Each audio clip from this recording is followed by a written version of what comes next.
Now let's talk about the fastest way to complete Team Affinity Season 3. All I ask in return is for you to hit that like button or red subscribe button. We're going to enter instantly.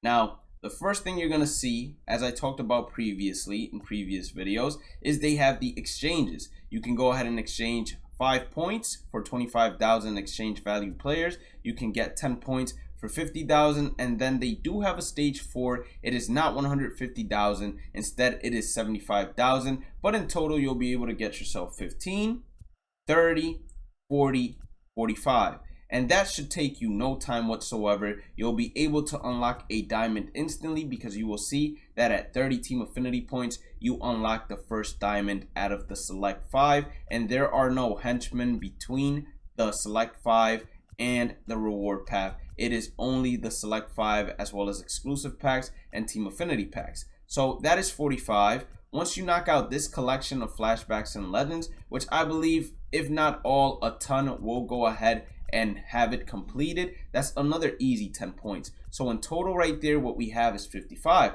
Now you might be wondering, okay, now where's that conquest map? Because we love doing conquest and we love working on 2 divisions at the same time.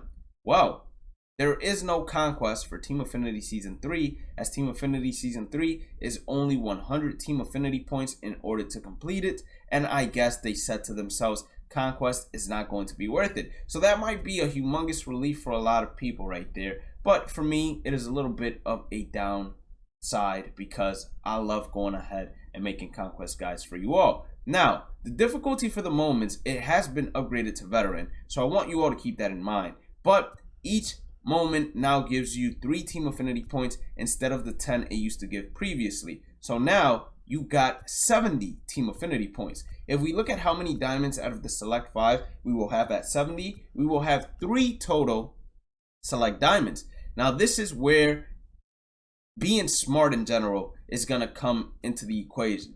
With these 3, you'll have 3 missions to do that will give you 5 team affinity points for each and every single mission completed. With those 15 points, you will get to 85, unlock the 4th player. That 4th mission will give you another 5. That will put you at 90, leaving you with only 10 in order to get the final team affinity select 5 diamond player.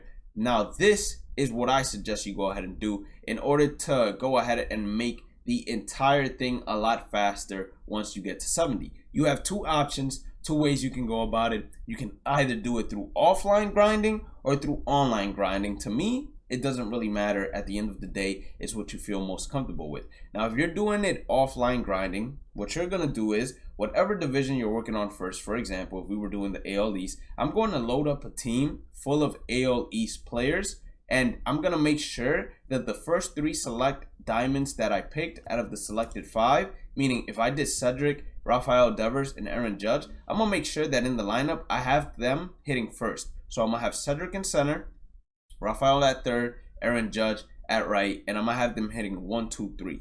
That's going to allow me to start working on the plate appearances, and since the entire team, the entire 9, are going to be from the AL East, I will literally be getting per inning 9 plate appearances. And if I continue hitting within that first inning, I'm going to be getting a lot more clearly. So it will take you roughly 10 games in order to complete 10 team affinity points. Or the reason I say 10 games is because as soon as you get the first 3 outs within that first inning, if you bat it around, you're just going to quit out and then go back in. And the same thing happens if you don't bat around. As soon as you get 3 outs, you quit out and you go back in. You're playing at course field on rookie away, so you always hit first. If you had a pitching mission, it would be a little bit different because there you could go ahead and play at home in order to get the strikeouts or whatever it is that you're working on getting. But you're going to be working on plate appearances. Now, another thing to keep an eye on, it says tally total bases with all-star flashbacks and legends from the Orioles, Red Sox, Yankees, Rays, and Blue Jays. So this is an offline mission. It's repeatable. Every 20 total bases, you get 5 team affinity points. So you're going to also be grinding through it through this as well. That's going to be great. You can also do pitching if you really wanted to, because it gave you a pitching